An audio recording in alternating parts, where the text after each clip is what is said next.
We now move on to the Lifetime Achievement Award. The Lifetime Achievement Award, this award recognizes an RN who has made an outstanding contribution to the nursing profession throughout a nursing career. This award celebrates ongoing commitment to the nursing profession, from advocating the advancement of nursing on local or national levels, to the promotion and delivery of healthcare services, to enhancing the prestige and credibility of nursing. The Lifetime Achievement Award recipients always served their profession, are deserving of an award. They have served their profession with unwavering dedication. The 2012 nominees are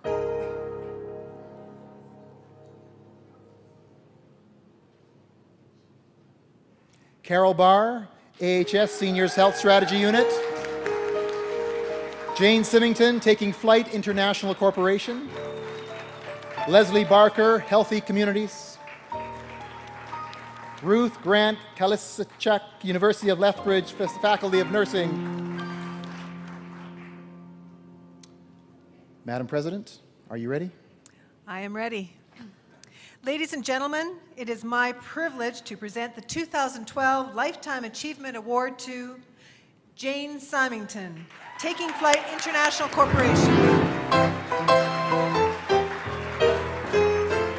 Jane knew she wanted to be a nurse since grade 3. When she entered the profession, she quickly gravitated towards mental health nursing. As time wore on, she discovered that there was a spiritual side to healing. To advance her understanding, she decided to complete a BSN and a BA in psychology. A personal recovery from grief dovetailed with professional interests in alternative therapies like art therapy, dream analysis, and healing touch. As she healed herself, she advanced her own understanding of these areas and completed a PhD.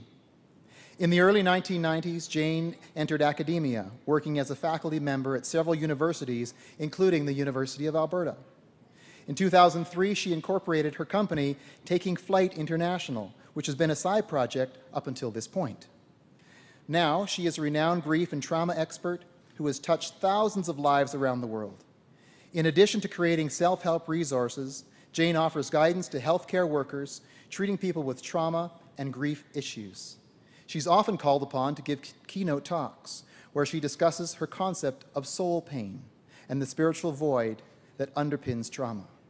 Now let's watch the screens as we play a short video for our dear friend Jane.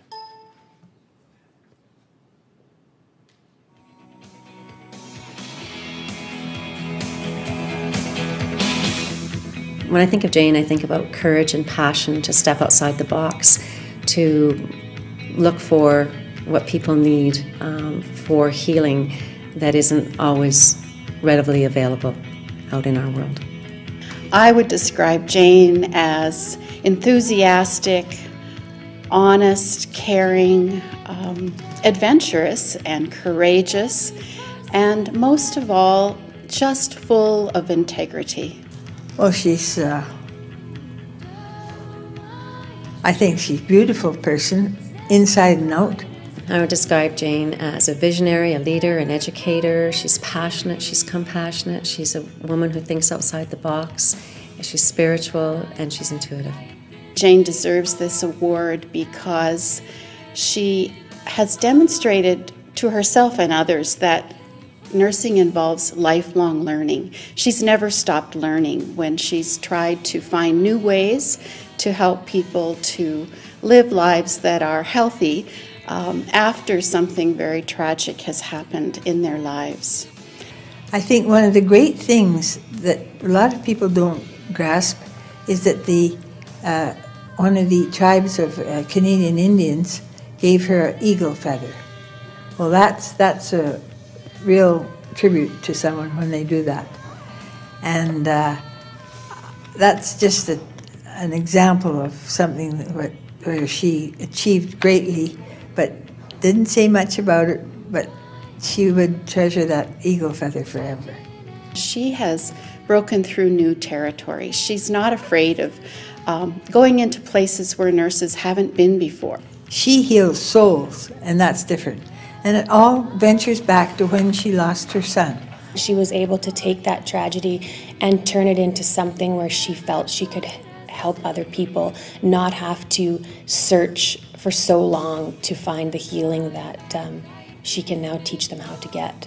Instead of putting all her time into healing individuals, like one-to-one basis, she decided she would devote her life to teaching people how to teach others these kinds of skills. She uses the phrases called soul pain, and how do people address soul pain and find healing for such a deep fracture of their soul. Well, you know, a lot of us, when we have so-called disease, we really have soul pain underneath it someplace, and the disease that's diagnosed is just a sort of symptom someplace of something. I think it's her continual quest to discover alternative methods or rediscover alternative methods to help people in their healing process, and then her passion to share that with the people that need healing and also with those that are wanting to provide healing to others.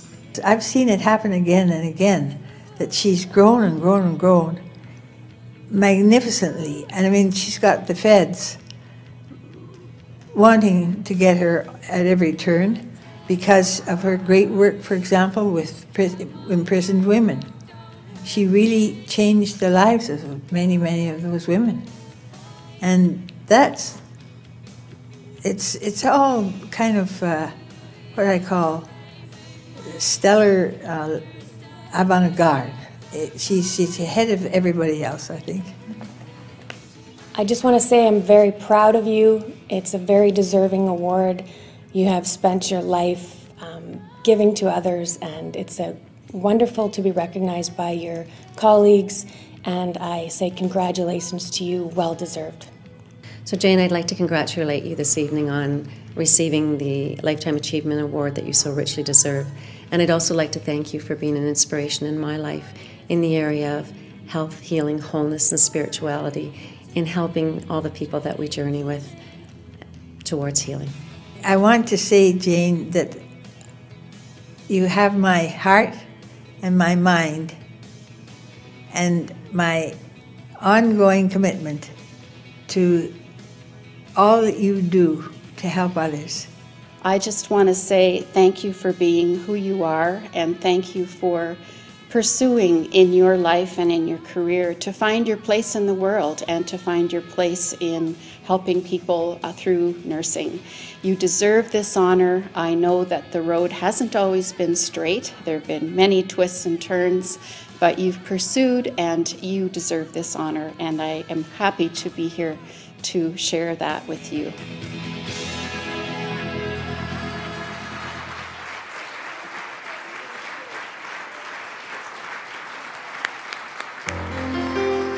Ladies and gentlemen, please welcome Jane Simington.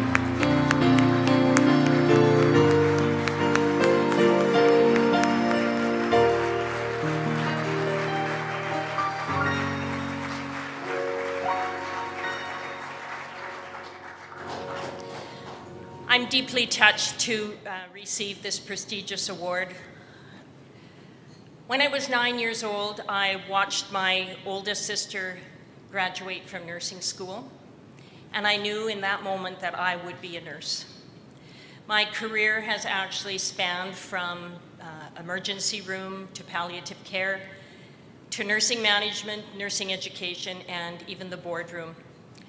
And while I've always been satisfied and felt honored to meet the physical needs of people, I knew that there was a deeper concern that somehow I needed to find ways to meet those needs. The emotional and spiritual needs of people became very important for me. And especially, as you heard, after the death of my son, it became very important for me to learn more about that because I needed to heal myself as well. And that took me back to the university to study the complementary methods of healing, and to the University of Hawaii, where I looked at spirituality. I'm honored, as you heard, to have learned so much from the women in our federal prisons and from our First Nations communities. I spent some time working with the women in the federal prison. It was my first opportunity to really work in trauma care. And while I knew a lot about that in theory, and I had experienced my own trauma through the death of my son, those women at the prison taught me so much and taught me about so many things that I needed to know in order to help the people that I work with now. I and my staff deliver trauma and grief training to professionals and semi-professionals, many of them being nurses, locally, nationally, and internationally. And I say that we just returned from Greece, where I was very honored and able to offer trauma training to professionals there so they can help relieve all the post-traumatic stress that is being experienced. And so tonight, I'm grateful for this honor. I'm grateful for all of you who are here, because I know that it takes special people to honor someone. And I'm particularly grateful for the people who nominated me, Joanne and Lynn and Shirley. I loved what you said. It feels very wonderful to have seen your pictures and heard your words. I'm grateful for my husband. He was also a Fed. He was actually in the RCMP when I married him, so holding the arm of that red surge felt nice tonight as well. Thank you to my daughters and their partners. You have really helped to help me walk the path that I needed to walk. Thank you, Marlene.